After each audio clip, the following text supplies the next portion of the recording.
नमस्कार। मैं सुनीता कथा मंथन में आप सबका स्वागत करती हूँ। कथा मंथन में आज सुनिए शरद चंद्र जी का उपन्यास विराज बहू का तृतीय अध्याय। 6 महीने और भी गुजर गए। पूटी का ब्याह होने के पहले ही छोटा भाई जमीन जायदाद का बंटवारा करके अलग हो गया था। नीलांबर के हिस्से में जो आया था उसका कुछ हिस्सा उसी समय गिरो रखकर कर्ज लेना पड़ा था, और कहने की जरूरत नहीं कि पीताम्बर ने 1 पैसे की भी सहायता नहीं की। बाकी जो कुछ जमीन और पूंजी बची उसे नीलांबर एक के बाद एक गिरो रखकर बहनोई की पढ़ाई का खर्च जुटाने लगा और गृहस्थी चलाने लगा। इस प्रकार वह दिन दिन अपने को ऋण के नागपाश में जकड़ता गया, लेकिन ममता के मारे वह अपनी बाप दादों की जायदाद को किसी तरह एकदम नहीं बेच सका। आज तीसरे पहर उस मोहल्ले के भोलानाथ मुखर्जी बाकी ब्याज के लिए कुछ कड़ी बातें कह गए। आड़ में खड़ी बिराज ने वह सब सुना। नीलांबर जैसे ही भीतर आया वह चौके से निकलकर चुपचाप उसके सामने आकर खड़ी हो गई। उसके चेहरे को देखकर ही नीलांबर घबरा उठा। अपमान और शोभ से विराज के हृदय में आग जल रही थी, लेकिन इस भाव को दबाकर पलंग की ओर उंगली करके उसने इशारा करके प्रशांत गंभीर स्वर में उसने कहा, यहाँ बैठो। नीलांबर पलंग पर बैठ गया। विराज भी उसके पैरों के पास नीचे बैठ गई। बोली, देखो आज या तो कर चुका कर मुझे उऋण करो, नहीं तो मैं आज तुम्हारे पैर छू करके कसम खा लूंगी। नीलांबर समझ गया कि विराज ने सब बातें सुन ली हैं। इसी से बहुत डरते हुए फौरन झुककर उसके मुंह पर अपना हाथ रखकर बंद किया और खींचकर उसे अपने पास बिठाते हुए स्निग्ध कंठ से कहा, छी विराज, साधारण बातों में ही इस तरह आपे से बाहर ना हो जाया करो। अपने मुंह पर से पति का हाथ हटाकर विराज ने कहा, अगर इससे भी आदमी आपे से बाहर नहीं होता है तो फिर काहे से होता है, बताओ तो। नीलांबर को एकाएक इसका कुछ जवाब नहीं सूझा। वह चुप बैठा रहा। चुप क्यों हो, जवाब दो, विराज ने कहा। नीलांबर ने धीरे से कहा, जवाब देने को तो कुछ भी नहीं है विराज, लेकिन वेकिन से काम नहीं चलेगा। यह भरोसा कभी न रखना कि मेरे ही घर में खड़े होकर लोग तुम्हारा अपमान कर जाएंगे और मैं कानों से सुनकर सह लूंगी। या तो आज इसका कोई उपाय करो, नहीं तो मैं अपनी जान दे दूंगी। नीलांबर ने डरते डरते कहा, एक ही दिन में इसका क्या उपाय करूंगा विराज? तो भला 2 दिन बाद क्या उपाय करोगे, जरा बताओ तो। नीलांबर चुप हो गया। विराज ने कहा, एक पूरी ना हो सकने वाली आशा करके अपने को बहलाने की कोशिश ना करो और इस तरह मेरा सर्वनाश ना करो। जितने दिन बीतेंगे उतना ही तुम इस कर्ज के फंदे में अपने को जकड़ते जाओगे। मैं तुम्हारी दुहाई देती हूँ, तुमसे भीख मांगती हूँ, तुम्हारे पैरों पड़ती हूँ, अभी इसी घड़ी इसका कोई उपाय करो और छुटकारे की कोई राह निकालो।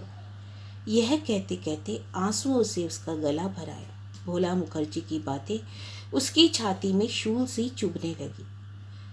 अपने हाथ से उसके आंसू पोंछते हुए नीलांबर ने धीरे से कहा, इस तरह धीरज छोड़ने से क्या होगा विराज? अगर 1 साल भी पूरी फसल हो गई तो मैं अपनी औनी पौनी जायदाद छुड़ा ले सकूंगा, लेकिन बेच डालने से तो ऐसा ना हो सकेगा, यह तो सोचो। विराज ने गीले गले से कहा, सोच लिया। एक तो अगले साल फसल ठीक ठीक होने का क्या भरोसा है, उस पर ब्याज का चक्कर और लेनदारों का कड़ा तकादा। मैं सब सह सकती हूँ, लेकिन तुम्हारा अपमान नहीं सह सकती।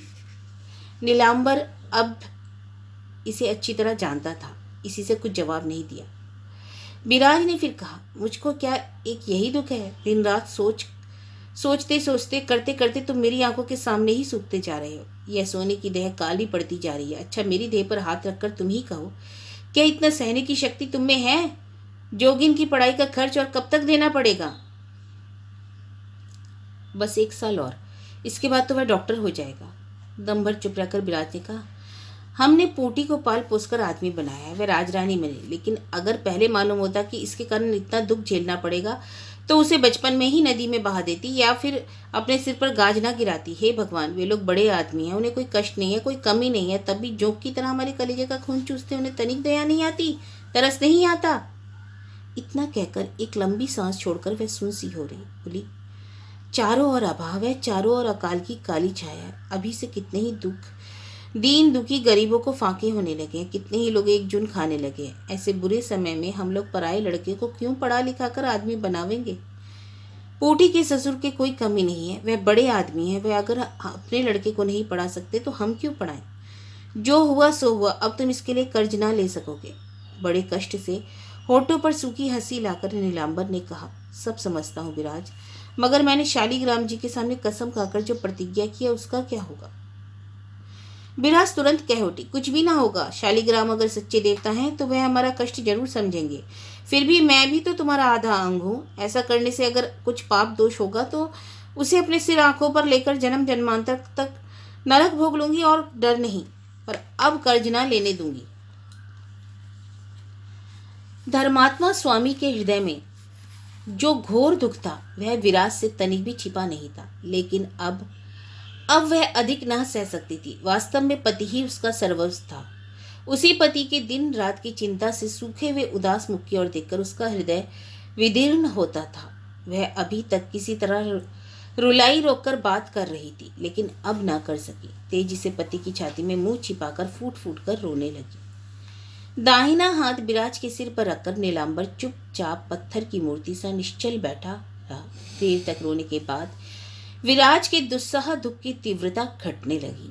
तब वह वैसे ही पति की छाती में मुंह छिपाए रोते रोते बोली, बचपन से लेकर जब तक कि मुझे याद है कभी तुम्हारा मुंह उतरा या सूखा नहीं दिखाई पड़ा, कभी तुमको मुंह फुलाए नहीं देखा, पर अब तुम्हारे मुंह की तरफ देखते ही मेरे कलेजे में रावण की चिता जलने लगती है। तुम अपना ख्याल ना करो तो जरा मेरी ही तरफ एक बार निहार कर देखो। अंत में क्या सचमुच मुझको राह की भिखारिन बना दोगे, और यह क्या तुम सहन कर सकोगे। फिर भी नीलांबर कुछ जवाब न दे सका। अनमने की तरह धीरे धीरे पत्नी के सिर पर हाथ फेरने लगा, उसके केशों में उंगलियां चलाने लगा। इसी समय द्वार के बाहर से ही उसकी पुरानी दासी सुंदरी ने पुकार कर कहा, बहुरानी, चूल्हा जला दूं क्या। विराज हड़बड़ाकर उठ बैठी, आंचल से मुंह और आंखें पोंछकर कोठरी के बाहर निकल आई। सुंदरी ने फिर पूछा, चूल्हा जला दूं। विराज ने अस्पष्ट स्वर में कहा, जला दे, तुम लोगों के लिए खाना बनाना पड़ेगा, मैं तो इस बेला कुछ ना खाऊंगी। दासी ने और जोर की आवाज में नीलांबर को सुनाकर कहा, वाह बहू, तो क्या तुमने रात का भोजन बिल्कुल बंद कर दिया, ना खाकर आधी तो रह गई हो। विराज हाथ पकड़कर उसे खींचती हुई चौके की तरफ ले गई। चूल्हे की रोशनी विराज के मुख पर पड़ रही थी। थोड़ी दूर पर बैठी दासी आंखें फाड़े उसकी ओर निहार रही थी। एकाएक कह उठी, सच कहती हूँ बहू रानी, तुम्हारे जैसा रूप मैंने किसी मनुष्य में देखा ही नहीं। ऐसा रूप तो बड़े बड़े राजे महाराजाओं के यहाँ भी नहीं है। उसकी और मुंह करके कुछ बिगड़कर विराज ने कहा, तू क्या राजे महाराजों की भी खबर रखती है। सुंदरी की अवस्था लगभग 35-36 वर्ष की थी। किसी जमाने में वह भी सुंदरी कही जाती थी। उसकी वह शौहरत आज भी एकदम मिट नहीं गई है। वह कहती है उसे कुछ भी याद नहीं कि कब उसका ब्याह हुआ और कब विधवा हो गई, लेकिन सुहागिन के सौभाग्य से वह बिल्कुल ही वंचित नहीं हुई। उसके गांव कृष्णपुर में उसकी यह सुकृति फैली हुई है। उसने हंसकर कहा, राजों रजवाड़ों की कुछ ना कुछ खबर तो रखती हूँ बहुरानी, नहीं तो उस दिन झाड़ू से पूजा ना कर देती। अब की विराज सचमुच ही क्रोधित हो उठी, बोली, तू जब तब यही बातें क्यों किया करती है। अरे सुंदरी, उसने जो चीज चाहा कहा, इसके लिए तू क्यों झाड़ू मारती है, और मुझको ही तू क्यों बेकार सुनाती है। वह क्रोधी आदमी है, सुन पावेंगे तो क्या कहेंगे, बोल तो। सुंदरी कुछ झेप कर बोली, बाबूजी सुन ही क्यों पावेंगे बहुरानी, यह भी कोई बात में बात है। विराज, बात में बात नहीं, यह क्या मुझे तू समझावेगी। इसके सिवा जो हो हवा कर समाप्त हो गया है, उसकी बात उठाने की जरूरत क्या है। सुंदरी झट से कह उठी, क्या हो हवा गया बहुरानी, कल भी तो मुझे बुला ले जाकर। विराज ने क्रोधित होकर कहा, तू गई क्यों, नौकरी मेरे यहाँ करेगी और जो कोई बुलावेगा तो उसके पास दौड़ी जाएगी। तूने ही तो कहा था कि उस दिन वे लोग कलकत्ते चले गए। सुंदरी, सच ही तो कहा था बहुरानी, 2 महीने हुए वे चले गए थे, लेकिन अब देखती हूँ सब आ गए। और मेरे जाने की बात जो कहती हो ना बहुरानी, सो सिपाही बुलाने आता है, तब नहीं कैसे कर दूं। इस गांव के वह जमींदार है और हम लोग हैं दुखी प्रजा, किस बल पर उनका हुक्म ना मानो।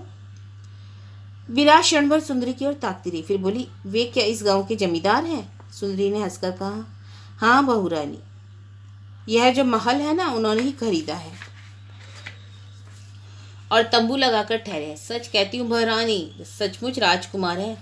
कैसा सुंदर नाक नक्शा है, आंखें, चेहरा, विराज एकाएक रोककर बोली, ठहर ठहर, चुप रह, यह सब तो मैंने तुझसे पूछा नहीं, यह बता कि तुझसे कहा क्या।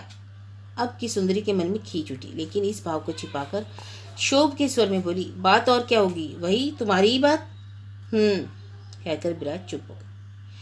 यहाँ पर बात जरा समझा देनी होगी। 2 साल पहले एक महाल कलकत्ते के एक जमींदार के हाथ आया। जमींदार का छोटा बेटा राजेंद्र कुमार बड़ा बचलन और उद्दंड है। उसके बाप उसे जमींदारी के कामकाज में शिक्षित और संयत करने के लिए खासकर कलकत्ते के बाहर रखने की मंशा से पास के ही इसी इलाके में भेजना चाहते थे।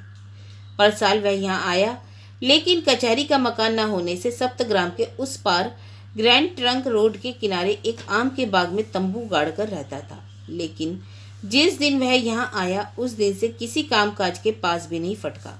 उसे पक्षियों का शिकार करना रुचता था। विस्की की बोतल पीठ पर बांधे, बंदूक कंधे पर रखे, 4-5 शिकारी कुत्ते साथ लिए वह सारा दिन नदी के किनारे किनारे जंगल में चिड़ियों का शिकार करता फिरता। 6 महीने हुए। एक दिन संध्या के समय गोधूली बेला की सुनहली आभा से अनुरंजित भीगी धोती पहने विराज के ऊपर उसकी नजर पड़ गई। विराज के घर के पास यह घाट चारों ओर से बड़े बड़े और घने वृक्षों से ढका होने के कारण किसी तरफ से दिखाई नहीं देता था। बेखट के नहा धोकर पानी से भरा घड़ा उठाकर विराज ने जैसे ही आंखें ऊपर को उठाई कि इस अजनबी आदमी से उसकी आंखें चार हो गई। राजेंद्र पक्षियों की खोज करते इस तरफ आया था। पास के ही समाधि स्तूप पर खड़े होकर उसने विराज को देखा। उसे जैसे एकाएक यह विश्वास नहीं हुआ कि मनुष्य के भी इतना रूप होता है। वह इस ओर से आंखें ही न फेर सका। चित्रलिखित सा टकटकी लगाकर इस अतुल असीम रूप राशि को मग्न होकर निहारने लगा। विराज किसी तरह भीगी धोती से लज्जा निवारण करके तेजी के साथ आगे चल दी। राजेंद्र सकते में आकर कुछ देर और भी खड़ा रहा, फिर धीरे धीरे लौट आया। वह यही सोचते सोचते गया कि यह कैसे संभव हुआ। इस जंगल के बीच इस छोटे से गांव में जहां कोई भला आदमी नहीं रहता, इतना अद्भुत रूप कहां से आ गया और कैसे आ गया। इस अदृष्टपूर्व सौंदर्यमयी का परिचय भी उसी रात को उसने पता लगाकर प्राप्त कर लिया और उसी घड़ी से उसके दिमाग में एक यही चिंता बस गई, दूसरा और कोई ख्याल ही नहीं रहा। इसके बाद और भी 2 दफे विराज से उसका सामना हुआ। उस दिन विराज ने घर पहुंचकर सुंदरी को बुलाकर कहा, घाट पर तो जा सुंदरी, वहां पीर साहब के मजार पर कोई आदमी खड़ा है, उसे मना कर दे, फिर कभी हमारी बगिया में पैर ना रखे। सुंदरी मना करने गई, लेकिन पास में पहुंचते ही हदबुद्धी सी हो गई। बोली, बाबूजी आप? राजेंद्र ने सुंदरी के मुंह की ओर देखकर कहा, तुम मुझे पहचानती नहीं? सुंदरी, बाबूजी आपको भला कौन नहीं पहचानता? जानती हो मैं कहाँ रहता हूँ? हाँ जानती हूँ। क्या आज एक बार वहां आ सकती हो? सुंदरी ने सल्लज हंसी से सिर झुकाकर धीरे से पूछा, किस लिए बाबूजी? कुछ काम है, जरा आना। यूं कहकर बंदूक कंधे पर रखकर वह चला गया।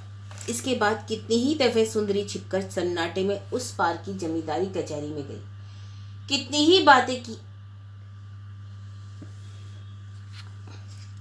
बातें की हैं, मगर वहां से लौट आकर एक आध इशारे के सिवा वह कोई भी बात विराज के सामने उठाने की हिम्मत नहीं कर सकी। सुंदरी कुछ बेवकूफ ना थी।